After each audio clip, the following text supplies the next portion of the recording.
Channel पर कथा सुन रहे हो, जितने फेसबुक और यूट्यूब पर सुन रहे हो, बहुत सावधानी से सुनना। 2 बार पशुपति व्रत कर लिए, आपने ये कर लिया, आपने प्रदोष कर लिया, आपने सोमवार कर लिया, आपने सारे अनुष्ठान कर लिए, बहुत सारे उपाय भी करे, तो से शिव कथा कहती है प्रदोष के दिन यदि आपको कहीं से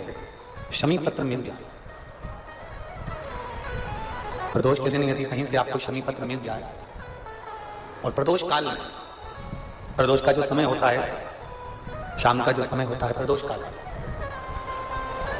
4 प्रदोष 5 प्रदोष आप कर देखिएगा कि आपका कोई काम है, कोई नौकरी के लिए आप अप्लाई कर रहे हैं, कोई समस्या बड़ी विकट आ गई है,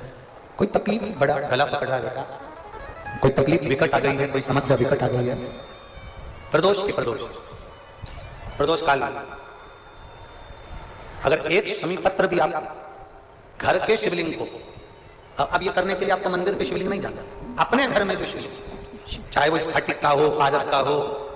कंकर शंकर का हो, लकड़ी का हो, जो शिवलिंग तुम्हारे घर में, कांच का हो, चाहे वो नर्मदा के कंकर का हो, नर्मदेश्वर हो,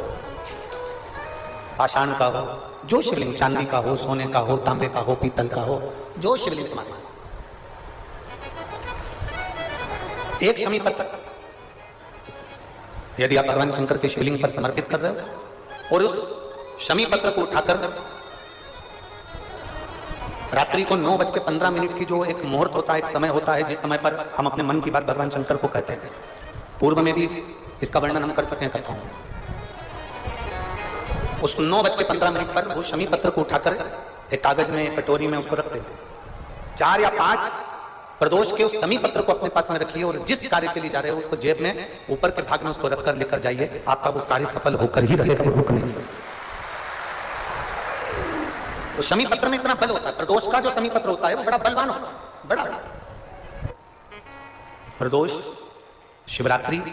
सोमवार की अष्टमी, प्रदोष भी हर महीने आती है, शिवरात्रि भी हर महीने आती है, सोमवार भी हर महीने 2, 3, 4, 5 पड़ी जाती है, सोमवार की अष्टमी जरूर साल भर में 4 या 5 आती है। सोमवार, प्रदोष, शिवरात्रि, सोमवार की अष्टमी, ये वो तिथियां हैं, ये वो वार है। अगर कोई भूल से भी शंकर भगवान के शिवलिंग का निर्माण करता है या अपने घर में रखे हुए शिवलिंग पर शमी पत्र को समर्पित कर देता है तो जिंदगी में उसका बाल बांका हो ही नहीं सकता। प्रदोष के शमी पत्र में बल होता है, प्रदोष के शमी पत्र।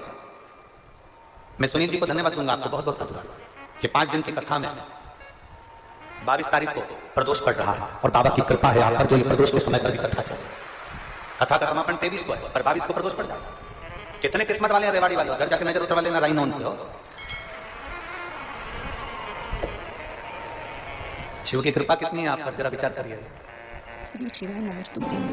जब हम जल चढ़ाते हैं तो पार्वती जी के हाथ पर वो जल जाता है, हस्तकमल पर वो जल जाता है। आप लोगों से 40 गांव की कथा में कहा था कि शिवलिंग जहां पर है और जलाधारी गोल है, कभी मौका मिल जाए और अपने दिल की बात अगर बहुत अड़चन में पड़े हो तो वो जलाधारी जो चारों तरफ है उसके चरण, उसको पकड़कर इस तरह से स्पर्श करना चाहिए, कम से कम 5 बार या 7 बार। अगर मंदिर में जाने की परमिशन हो और शिवलिंग का अगर आप स्पर्श कर रहे हैं तो जो जलाधारी है, जो गोल जलाधारी है, गोल, उसका स्पर्श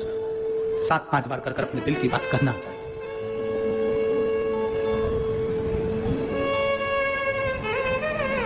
तीन जगह पर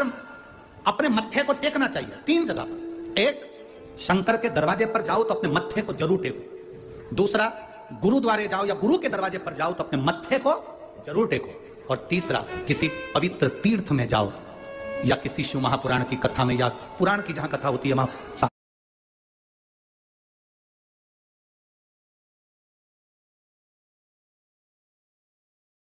तीर्थ आकर बसते हैं। हम सारे तीर्थ नहीं जा सकते तो पुराण में भी अपने मत्थे को टेक देना चाहिए।